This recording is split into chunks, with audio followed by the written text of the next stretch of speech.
Good morning everyone. हाँ, good morning सभी को। बहुत कम लोग ज्वाइन हुए हैं अभी तक। चलिए हम लोग शुरू करते हैं आज का session.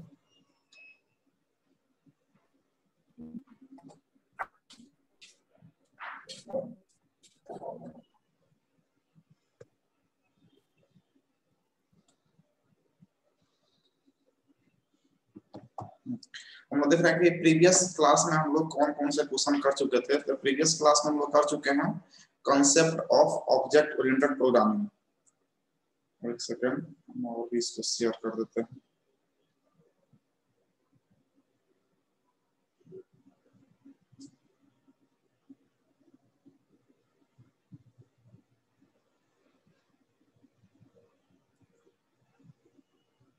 Concept of object oriented programming हम लोग कर चुके हैं। उसके बाद history of C plus plus देख चुके हैं। इसमें हम लोग देखे थे father of C plus plus is known as बाजार में एस्टो स्टॉक। उसके बाद देखे थे difference between object oriented programming and procedural oriented programming. इस क्वेश्चन को हम लोग देख चुके हैं difference between C and C plus plus, दोनों में क्या बेसिक डिफरेंस है उसको हम लोग कर चुके हैं। नेक्स्ट क्वेश्चन देखे थे बाइंडिंग क्या होता है और स्टैटिक एंड डायनामिक बाइंडिंग क्या होता है। तो ये क्वेश्चन हम लोग डिस्कस कर चुके हैं यूनिट फर्स्ट में। आज का जो हम लोग का सेशन होगा उसमें हम लोग जो क्वेश्चन को करेंगे उसका जो है ना हम लोग ओवरव्यू देख लेते हैं कि कौन सा क्वेश्चन आज हम लोग कंप्लीट करने वाले हैं। फर्स्ट क्वेश्चन होगा आपका what is operator overloading. Operator overloading क्या होता है, इसको हम लोग आज के सेशन में कंप्लीट करेंगे। उसके बाद हम लोग का जो क्वेश्चन होगा कनेक्टेड नहीं है।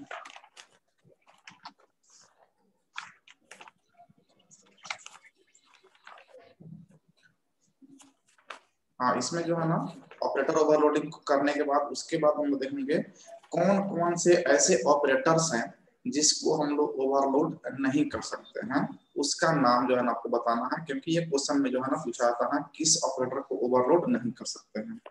नेक्स्ट क्वेश्चन देखेंगे कि सी प्लस प्लस प्रोग्राम का स्ट्रक्चर क्या होता है। जैसे हम लोग सी में जो है ना प्रोग्रामिंग लिखते थे तो सबसे पहले स्ट्रक्चर लिखते थे कि कहाँ पे किस फंक्शन को, किस सिंबल्स को और किस हेडर फाइल को कहाँ पे हम लोग प्लेस करेंगे। ठीक उसी प्रकार से हम लोग सी प्लस प्लस का बेसिक स्ट्रक्चर आज हम लोग करेंगे। और जो बेसिक स्ट्रक्चर से संबंधित कॉन्सेप्ट है उसको जो है ना ब्रीफ जो है ना एक्सप्लेनेशन इसमें हम लोग करेंगे। तो ये 4 क्वेश्चन जो है ना आज के सेशन में हम लोग कंप्लीट करेंगे। एक एक करके करते हैं। जहां पे भी डाउट हो वहां पे एक बार आप लोग बोल दीजिएगा कि सर यहाँ पे डाउट है, फिर से बताने के लिए। ओके,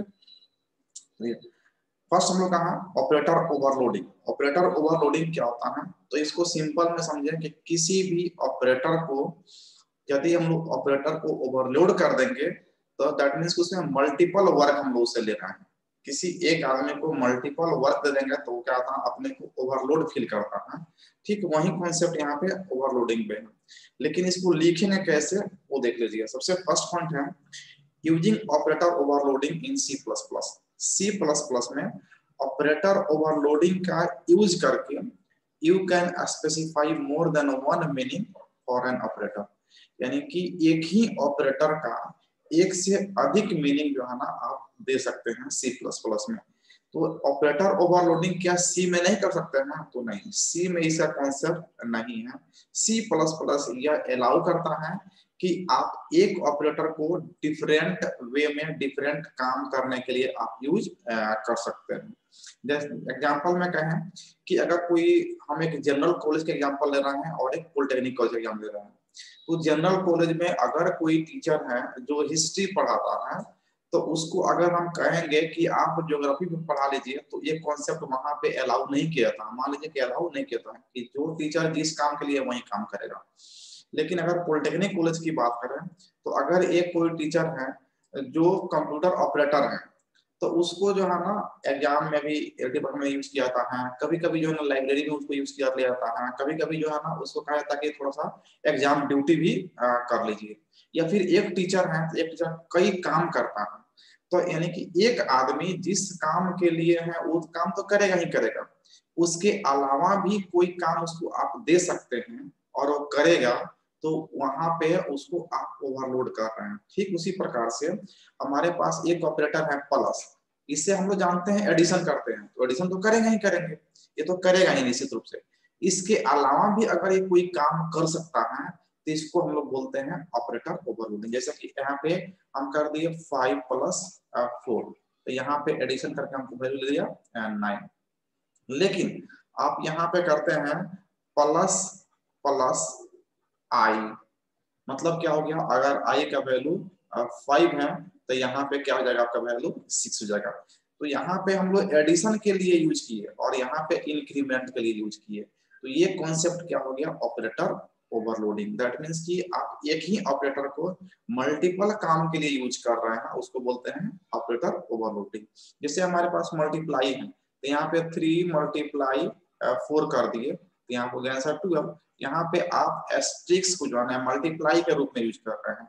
लेकिन अगर कोई वेरिएबल हमारे पास p है और इसके पहले स्टार लगा देते हैं, जो हम लोग सी में यूज किए थे, तो ये अब जो वेरिएबल p है इसको क्या बना दिया, ये पॉइंटर वेरिएबल बना दिया, एक स्पेशल वेरिएबल बना दिया।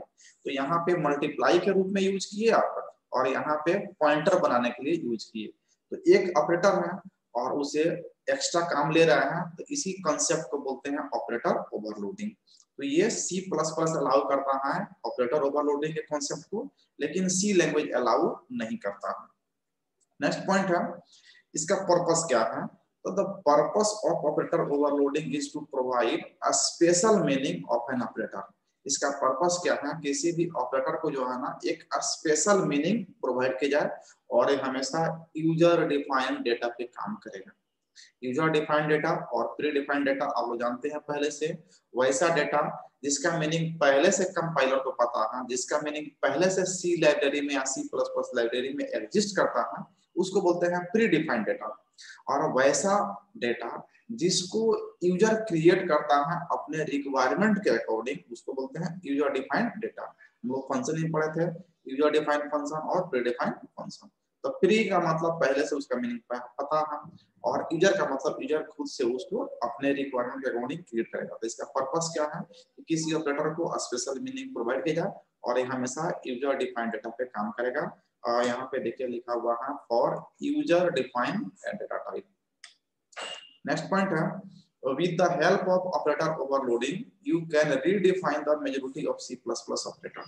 यानी कि ऑपरेटर ओवरलोडिंग का यूज करके जो आपका C++ ऑपरेटर है उसको रीडिफाइन भी आप कर सकते हैं। जैसे हम लोग C में ऑपरेटर देखें, C++ ऑपरेटर देखें, तो एक ही ऑपरेटर को कई तरीके से आप जो है ना डिफाइन कर सकते हैं। जैसे कि यहाँ पे स्टार है तो यहाँ पे मल्टीप्लाई के लिए इसको डिफिनेशन डिफाइन कर सकते हैं, और अब एस्ट्रिक्स p है तो ये जो है ना यहाँ पे पॉइंटर बना रहा है, तो इसका यहाँ पे डिफिनेशन अलग हो सकता है, तो रीडिफाइन आप उसको कर सकते हैं। नेक्स्ट पॉइंट है, you can also use operator overloading to perform different operations using one operator. यहाँ पे आपको बेसिक पॉइंट बताया जा रहा है कि आप जो है ना ऑपरेटर ओवरलोडिंग कॉन्सेप्ट का यूज करके आप डिफरेंट ऑपरेशंस को परफॉर्म कर सकते हैं वन ऑपरेटर से। यानी कि एक ही ऑपरेटर का यूज करके आप डिफरेंट ऑपरेशंस को परफॉर्म कर सकते हैं। जैसे कि मल्टीप्लाई है तो उसी से मल्टीप्लाई भी कर रहे हैं, उसी से आप पॉइंटर भी बना रहे हैं। प्लस है तो उससे आप एडिशन कर रहे हैं, उसी से इंक्रीमेंट भी आप कर रहे हैं, डिक्रीमेंट भी आप माइनस से कर सकते हैं। नेक्स्ट पॉइंट है, इन C++ we can make operators to work for user defined classes। यानी कि C++ में जो ऑपरेटर ओवरलोडिंग का कॉन्सेप्ट है वो सिर्फ और सिर्फ user defined data, user defined class और यूजर डिफाइंड ऑब्जेक्ट पे ही काम करेगा। तो कुछ पॉइंट्स इसमें है जिसको हम लोग समराइज करते हैं। पहला पॉइंट कि C++ ऑपरेटर ओवरलोडिंग को अलाउ करता है।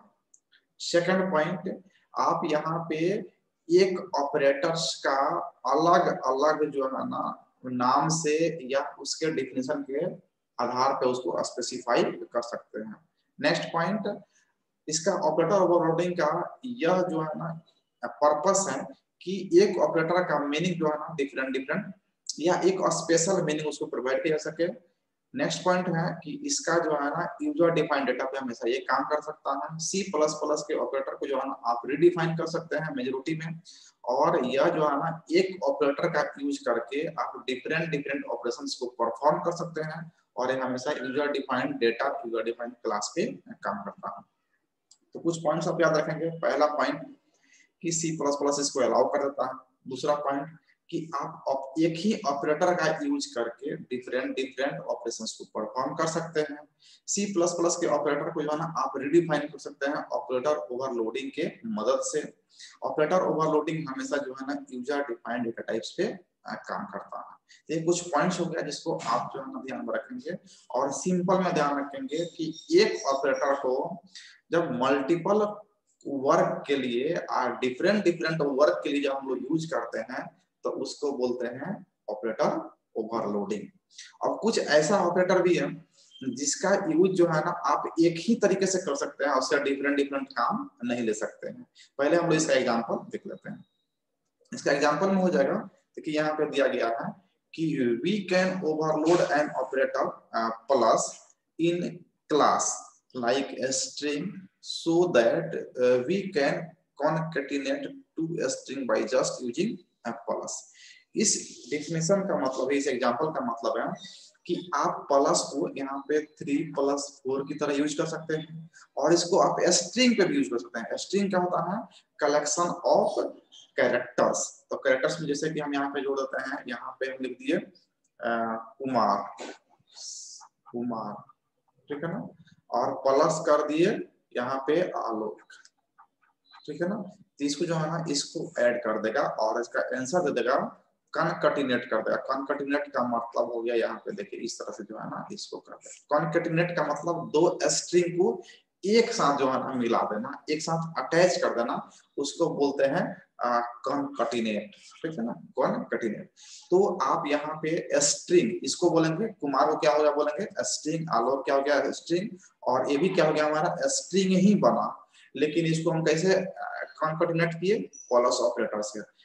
यहाँ पे क्या हमको आंसर आएगा 7। यहाँ पे क्या होगा? एडिशन होगा। तो प्लस को आप दो तरीके से यूज कर रहे हैं, तो यहाँ पे प्लस क्या हो गया? ऑपरेटर ओवरलोडिंग हो गया। अदर एग्जांपल्स इसका है।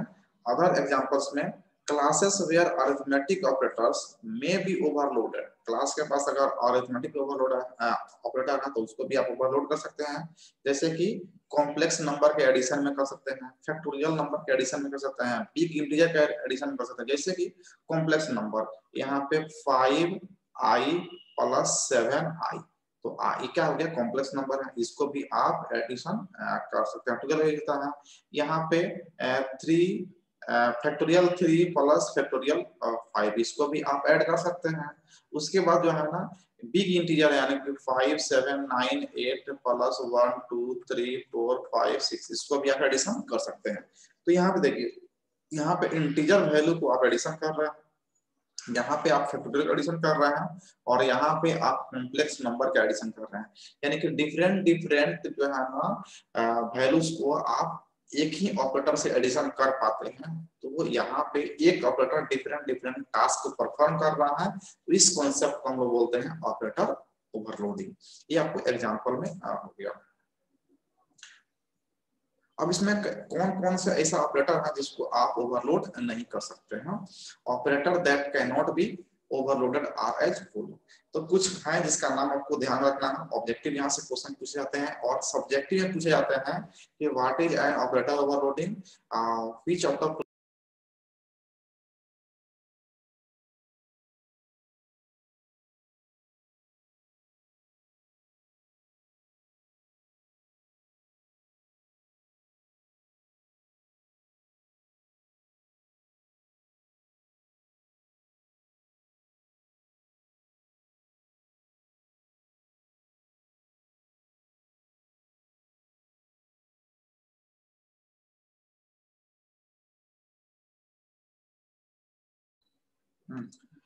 इससे जो है ना आप इसको बोलते हैं डबल कॉलन है, एक कॉलन हो गया और एक कॉलन हो गया डबल। तो इससे हम लोग क्या बोलते हैं प्रोग्राम में लेबल बनाते हैं, और इससे आप सिर्फ एक ही काम ले सकते हैं लेबल बनाने के लिए प्रोग्राम में, इसके दूसरा कोई भी काम नहीं ले सकते हैं, एक्स्ट्रा कोई भी काम नहीं ले सकते, इसलिए इसको ओवरलोड नहीं कर सकते हैं। ओवरलोड नहीं करने का मतलब इससे आप दूसरा काम नहीं ले सकते हैं।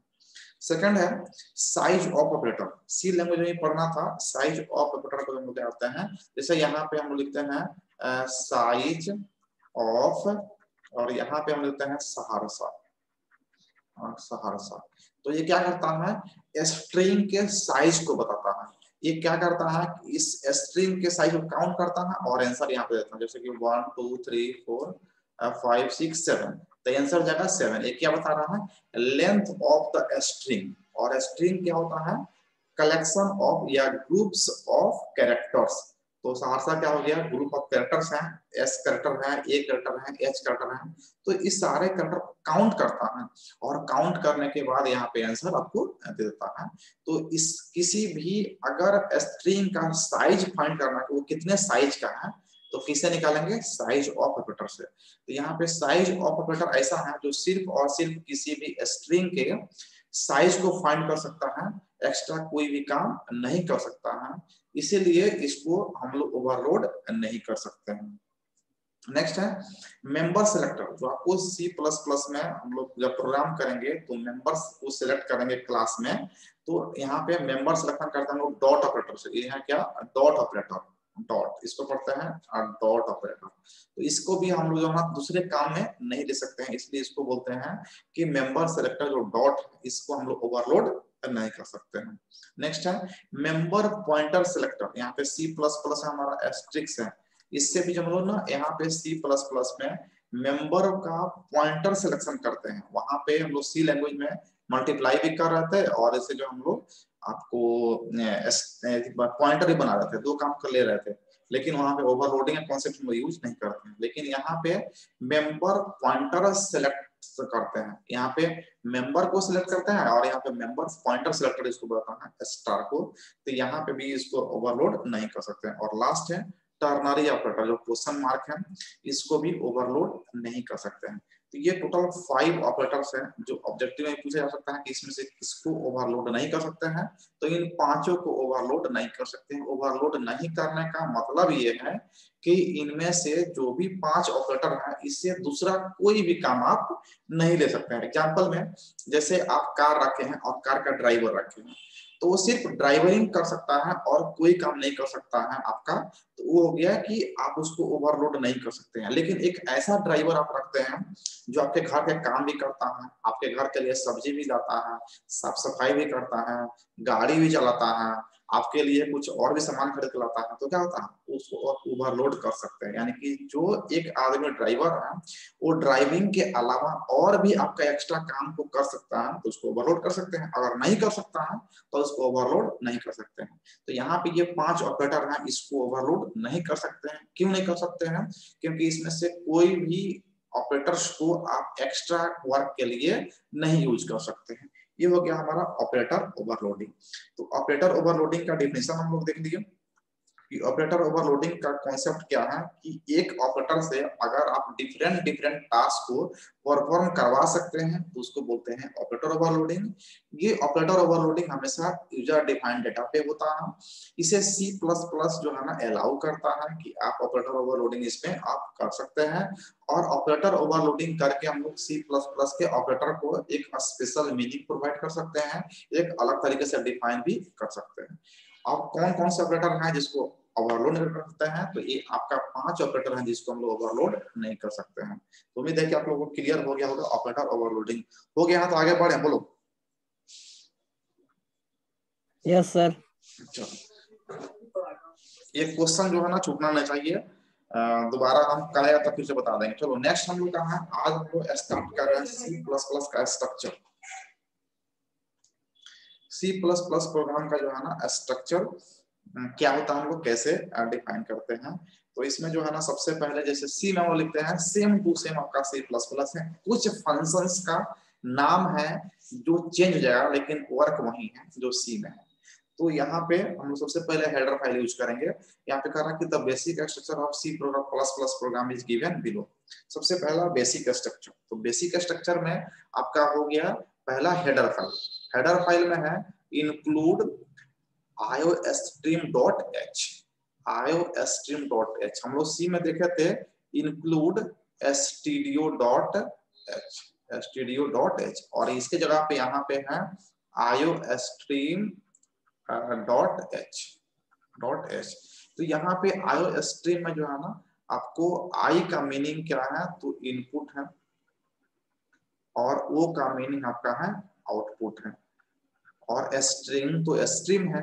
यहाँ पे डॉट एच, देखिए हेडर फाइल जो होता है ना, हेडर फाइल का एक्सटेंशन नेम होता है डॉट एच। अगर ऑब्जेक्टिव में पूछा जाए कि हेडर फाइल का एक्सटेंशन क्या होता है, तो डॉट एच। इसके पहले बता चुके हैं कि सी प्रोग्रामिंग का एक्सटेंशन क्या होता है, तो उसका होता है dot C. C plus plus programming का एक्सटेंशन क्या होता है, तो dot C PP, dot C PP. उस तरह से पीडीएफ का एक्सटेंशन क्या होता है, पीडीएफ फाइल का, तो डॉट पीडीएफ। अगर वर्ड का बोला जाए कि वर्ड का एक्सटेंशन क्या होता है, तो डॉट DOCS या एक्स। एक्सेल का क्या होता है, EXCEL, एक्सेल का डॉट XLS। तो ठीक उसी प्रकार से यहाँ पे जो है ना, हेडर फाइल का जो एक्सटेंशन होगा क्या होगा, डॉट एच। आप ऑब्जेक्टिव के लिए ध्यान रखेंगे। Input output stream dot H, यानी कि डॉट हेडर फाइल। इंक्लूड का मतलब होता है शामिल करना, शामिल करना, ठीक है। और यहाँ पे हैश का मतलब पहले ही बता चुके हैं, इसको बोलते हैं प्री प्रोसेसर, प्री प्रोसेसर। तो हैश का मीनिंग हो गया प्री प्रोसेसर। इंक्लूड का मतलब होता है शामिल करना। Input output stream dot H. अब इन जो इसमें से जो इतना हम लोग अलग अलग किए, इसमें से जो है ना, इस कंप्लीट लाइन को क्या बोलेंगे, तो इसको बोल देंगे, कंप्लीट लाइन को बोलते हैं pre processor command, pre processor command, इसको बोलते हैं pre processor command. Whole line को बोलते हैं प्री प्रोसेसर कमांड। तब इसको अलग अलग अगर हम बोलते हैं या पूरा डिफाइन करेंगे, तो हम इसको बोलेंगे हैश को pre processor directive, pre processor, इसको डायरेक्टिव भी बोल सकते हैं, प्री प्रोसेसर डायरेक्टिव या प्री प्रोसेसर। तो प्री प्रोसेसर डायरेक्टिव हम लोग बोलेंगे, इसको पूरे लाइन को डिफाइन करेंगे, तो पूरा लाइन होता है ना, it is a pre processor command that tells to the computer. हम लिख देते हैं, डिफरेंट पेन लेते हैं यहाँ पे,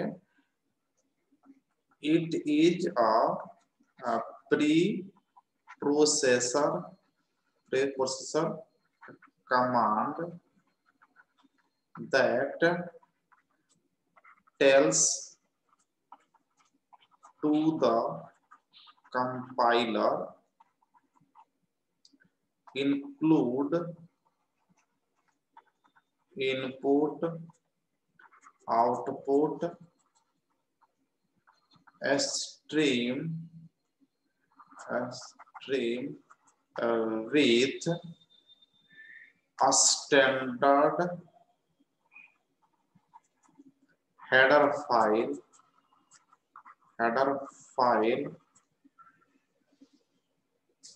with input output। यहाँ पे थोड़ा सा मिस्टेक हो गया,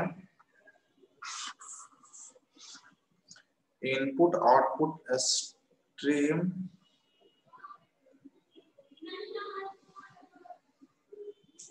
with C++ लाइब्रेरी। इसका मीनिंग होगा, देखिए यहाँ पे कह रहा है कि इस पूरे लाइन को क्या बोलेंगे, इस पूरे लाइन को बोलेंगे हम लोग कि it is a pre processor command that tells to the compiler. किसको बोलता है, तो कंपाइलर। कौन कंपाइलर को, तो C++ कंपाइलर को।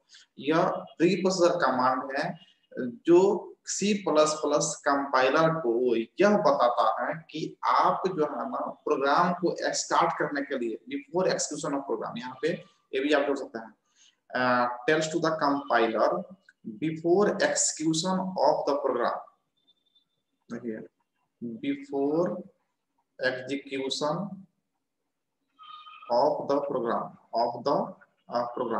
यानी कि प्रोग्राम को आप एग्जीक्यूशन स्टार्ट करने से पहले आप जो है ना इंक्लूड कीजिए input output stream with C++ library, यानी कि इनपुट आउटपुट जो भी आपके पास स्ट्रीम है उसको C++ लाइब्रेरी से ऐड कर लीजिए। अब पूरा जो है ना हम कंप्लीट डिफिनेशन बोलते हैं। यहाँ पे देखिए, it is a preprocessor command that tells to the C++ compiler include input output stream.h with C++ library before execution of the program। Hindi एक बार फिर से बोलते हैं कि यह एक प्री प्रोसेसर कमांड है जो C++ कंपाइलर को यह बोलता है कि आप प्रोग्राम को एक्सक्यूशन स्टार्ट करने से पहले इनपुट आउटपुट स्ट्रीम के साथ C++ लाइब्रेरी को शामिल कर लीजिए। इस पूरे लाइन का मतलब इतना होता है कि प्रोग्राम के एक्सक्यूशन करने से पहले आप जो है ना input output stream dot H को जो है ना C++ लाइब्रेरी को शामिल कीजिए। तो C++ लाइब्रेरी को हम लोग क्यों शामिल करेंगे इसके साथ, ये क्या क्यों बोलता है भाई कि C++ लाइब्रेरी को आप शामिल कीजिए? वो इसलिए कि C++ लाइब्रेरी में जितने भी आपकी यूज के लिए प्री डिफाइंड फंक्शन और हमारे पास सिंबल या ऑपरेटर्स अवेलेबल हैं, आप उसको आप शामिल कर लेते हैं तो वो सारे आप आसानी से यूज कर पाएंगे। अगर शामिल नहीं करेंगे तो आपको यूज करने के लिए नहीं मिलेगा और प्रोग्राम आपका एक्सिक्यूट करेंगे तो एरर बताएगा, बोला कि डोंट रिकॉग्नाइज, ठीक है ना, यानी कि वो नहीं पहचान पाएगा। कभी कभी क्या होता है कि जब हम लोग कंपाइलर को एक्सिक्यूट करेंगे मोबाइल में या कंप्यूटर में तो बिना ये जो है ना बिना हेडर फाइल के वो एक्सिक्यूट कर जाता है। दैट मीन्स कि जो नए नए कंपाइलर आ रहे हैं तो ये सारे तो हमको ऐड करना ही हेडर फाइल को, तो वो हेडर फाइल पहले से ही प्री डिफाइन कर देते हैं कि आप ऐड करेंगे तो भी ठीक है, अगर नहीं ऐड करेंगे तो भी जो है ना ऑटोमेटिकली जो है ना आपका C++ कंपाइलर इस हेडर फाइल को यूज कर लेगा। तो इस पूरे लाइन का मीनिंग जो है ना ये हो गया कि यह एक प्री प्रोसेसर कमांड है जो कंपाइलर को बोलता है कि आप प्रोग्राम का एक्सक्यूशन स्टार्ट करने से पहले इनपुट आउटपुट स्ट्रीम को जो है ना C++ लाइब्रेरी के साथ अटैच कर लीजिए, शामिल कर लीजिए। नेक्स्ट हेडर फाइल है जिसको हम लोग सी में भी देख चुके हैं, हैज इंक्लूड कंसोल। यहाँ पे सी का मतलब हो गया कंसोल और ओ का मतलब हो गया आउटपुट। कंसोल आउटपुट इन यहाँ पे सी का मतलब कंसोल हो गया, CON का मतलब हो गया कंसोल, आई का मतलब हो गया इनपुट, आई मींस इनपुट और O means output. Input console input output header file, इसको हम लोग सी में भी एक्सप्लेन कर चुके थे। इसमें कुछ स्टैंडर्ड फंक्शंस अवेलेबल होता है जैसे कि क्लियर स्क्रीन हो गया, गेट स्विच हो गया, तो इसको भी अटैच करना इंपॉर्टेंट होता है। नेक्स्ट है यहाँ पे जो है ना आप वर्ड मैन को यहाँ पे फंक्शन स्टार्ट कर रहे हैं, वर्ड मैन फंक्शन आप स्टार्ट कर दे रहे हैं और स्टार्ट करने के बाद जो है ना इसके बाद जो है ना हमारा मेन फंक्शन यहाँ से स्टार्ट हुआ, यहाँ पे इसका बॉडी स्टार्ट हो गया करली ब्रेसेस से। करली ब्रेसेस से स्टार्ट करने के बाद आप जो है ना क्लियर स्क्रीन एक फंक्शन यूज करेंगे जो हमारे स्क्रीन को क्लियर करेगा। उसके बाद एक प्रोग्राम हम लिख रहे हैं जिसको आउटपुट करवाना है, सी आउट। सी आउट का मतलब हो गया कैरेक्टर आउट, और यहाँ पे जो है ना देखिए ये जो है ना आपको लेस देन का साइन दिया गया है डबल, उसके बाद जो है ना यहाँ पे जो है ना आप स्टार्ट करेंगे डबल क्रोस्ट वेलकम टू C++ प्रोग्रामिंग, यहाँ पे क्लोज करेंगे और यहाँ पे आप सेमीकोलन देंगे। तो इससे क्या होगा कि आपको आउटपुट में मिलेगा वेलकम टू C++ प्रोग्रामिंग, यहाँ पे इनपुट नहीं दे रहा है। उसके बाद गेट ch है और यहाँ पे हमारा क्लोज हो गया। एक छोटा सा प्रोग्राम लिया गया है ओवरव्यू, ये हो गया आपका बॉडी ऑफ द C++, यानी कि मेन फंक्शन का बॉडी हो गया। यहाँ पे हम लोग दो फंक्शन यूज करते हैं जिसको हम लोग पहले देख चुके हैं। सर वहाँ पे डबल लेस देन का मतलब नहीं समझे। डबल लेस देन पे जो है ना आगे ही बताएंगे, यहाँ पे जो हम लोग बताते हैं देखो सी इन जो है ना एक इनपुट फंक्शन है, इनपुट फंक्शन को बता रहा है, इसको हम लोग यूज करते थे स्कैनएफ। स्कैनएफ याद होगा सी लैंग्वेज में, तो स्कैनएफ पे जगह पे यहाँ पे सी इन यूज करेंगे और प्रिंटएफ के जगह पे हम लोग यहाँ पे प्रिंटएफ के जगह पे यहाँ पे हम लोग यूज होते हैं सी आउट। यह होता है हमारा आउटपुट फंक्शन। अब जो हम लोग प्रिंटएफ में स्कैनएफ लिखते थे,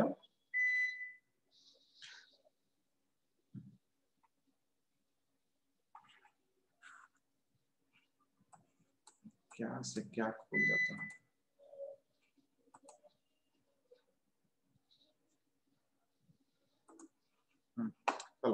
यहाँ पे जो हम लोग स्कैनएफ यूज करते थे वो स्कैनएफ इस प्रकार से यूज करते थे, डबल कोस्ट किए, यहाँ पे क्लोज किए और यहाँ पे सेमीकोलन किए। यहाँ पे प्रिंटएफ हम लोग यूज करते थे, तो प्रिंटएफ में डबल कोस्ट यहाँ पे क्लोज किया और यहाँ पे लिख करते थे। ठीक स्कैनएफ की जगह पे यहाँ पे हमारा यूज होगा सी इन, और यहाँ पे क्या होगा greater than, double quote greater than, और इसके अंदर में आप जो कुछ भी लिखेंगे वो क्या होगा आपको इनपुट में जाएगा, यानी कि जिस तरह से वहां पे स्कैनएफ काम कर रहा था ठीक उसी प्रकार से यहाँ पे सी इन काम करेगा, यानी कि कैरेक्टर इन। यहाँ पे सी आउट है, सी आउट, यहाँ पे कैरेक्टर आउट, और यहाँ पे जो है ना लेस देन देंगे आप, डबल लेस देन यहाँ पे देंगे, और इसके अंदर में आप जो कुछ भी लिखेंगे ये वो होगा आपका आउटपुट, यानी कि ये जो है ना जस्ट लाइक प्रिंटएफ की तरह काम करेगा।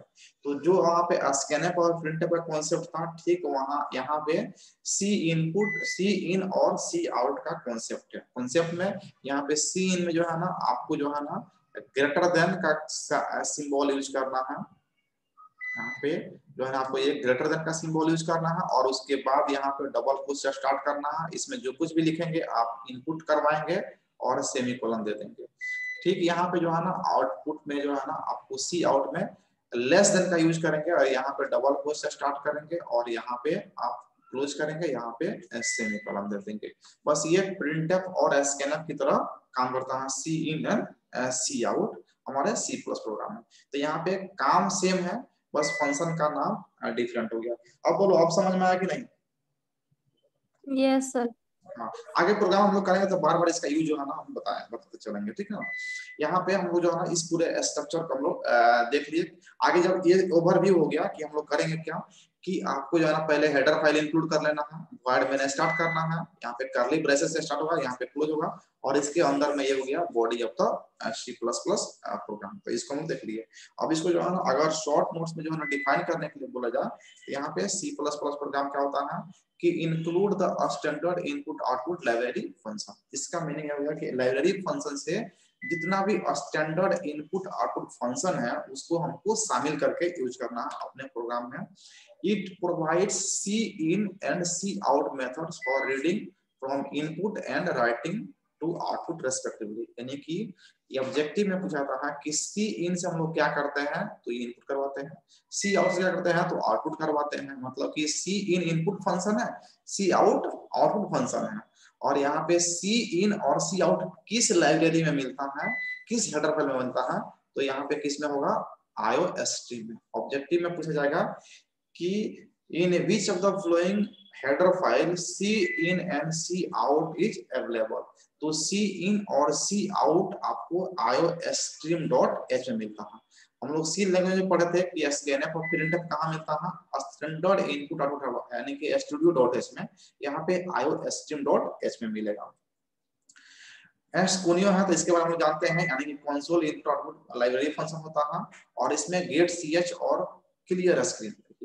यहाँ पे गेट ch दिया गया है, और क्लियर स्क्रीन जो होता है ना, क्लियर स्क्रीन ये भी फंक्शन जो है ना आपको कहाँ मिलता है तो conio.h हेडर फाइल में मिलता है।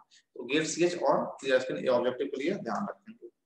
वर्ड मेन फंक्शन लिस्ट करते हैं। वर्ड मेन फंक्शन का होता है किसी भी प्रोग्राम का इनिशियल यानी कि बिगिनिंग पॉइंट होता है, यानी कि एंट्री पॉइंट होता है। The main function is the entry point of every C plus plus program या सी प्रोग्राम। क्वेश्चन यहाँ से पूछा है कि from where C plus plus program start execution, यानी कि सी प्लस प्लस अपना एक्सक्यूशन कहाँ से शुरू करता है तो मेन फंक्शन से। सी प्रोग्राम भी कहाँ से शुरू करता है तो मेन फंक्शन से। यानी कि किसी भी प्रोग्राम में अगर पूछा जाए कि स्टार्टिंग पॉइंट कहाँ से होता है एक्सक्यूशन का तो वहां मेन फंक्शन से। एक्सक्यूशन शुरू कहाँ से होता है तो मेन फंक्शन से। एंट्री पॉइंट कहाँ होता है तो मेन फंक्शन।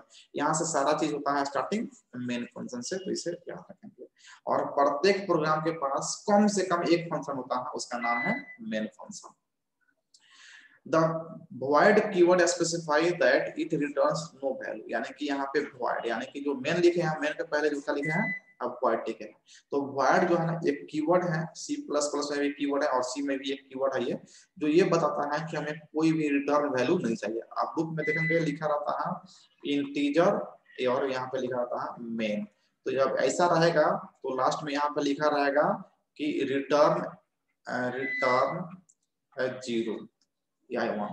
तो ये जो है ना आपको अगर यहाँ पे इंटीजर के आप वॉइड यूज कर रहे हैं वॉइड, तो इसको लिखने की आवश्यकता नहीं है, यानी कि आपको कुछ भी रिटर्न नहीं चाहिए। ये आपका कीवर्ड बता रहा है जो हम लोग आगे भी डिस्कस करेंगे। नेक्स्ट है यहाँ पे सी आउट। तो सी आउट क्या होगा, एक आउटपुट फंक्शन है वेलकम टू सी प्रोग्रामिंग, इसमें जो लिखे हुए हैं is used to print the data welcome to C plus plus programming on the console. Console का मतलब होगा आउटपुट स्क्रीन, है ना। तो सी आउट का हम लोग यहाँ पे यूज कर रहे हैं किस लिए, तो जिसमें जो कुछ भी लिखे हुए हैं उसको आउटपुट करवाने के लिए, हमारे आउटपुट स्क्रीन पे आउटपुट करवाने के लिए। और लास्ट है आपका get ch function ask to single character until you press any key it blocks the screen। मतलब गेट ch को हम पहले बता चुके हैं सी प्रोग्रामिंग में कि ये क्या करता है कि आपके आउटपुट स्क्रीन को होल्ड करके रखता है, पकड़ के रखता है।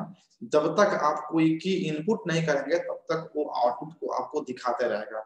जैसे ही आप की दबाएंगे वो जो है ना प्रीवियस स्क्रीन पे चला जाएगा और उस स्क्रीन को कट कर देगा। तो ये क्या करता है कि आपके आउटपुट स्क्रीन को होल्ड करके रखता है। तो ये कुछ पॉइंट्स हो गया इससे संबंधित। अगर ऑब्जेक्टिव तो यहाँ से निकलवे करेगा, लेकिन अगर आप शॉर्ट नोट्स में पूछे जाके सी प्लस प्लस प्रोग्रामिंग को डिफाइन कीजिए तो आप इस पॉइंट को डिफाइन करेंगे, जो शॉर्ट नोट्स में हम लोग आगे भी देखेंगे। इसका जो है ना हम पीडीएफ फाइल अभी जो है ना दे देते हैं ग्रुप में, आप लोग जो है इसका नोट्स बना लेंगे। आगे भी इसको डिस्कस करेंगे हम लोग जब प्रोग्राम करेंगे, तो यहाँ से प्रोग्राम स्टार्ट होगा। अब कल के सेशन में हम लोग प्रोग्रामिंग स्टार्ट करेंगे सी प्लस प्लस का, जो सिंपल प्रोग्राम आपके एग्जाम में पूछा आता है उस प्रोग्राम को कल से हम लोग शुरू करेंगे। 2 प्रोग्राम जो है ना प्रतिदिन करेंगे, उसके बाद इसका कॉन्सेप्ट जो है ना क्लियर हो जाएगा। ओके, और कोई डाउट है?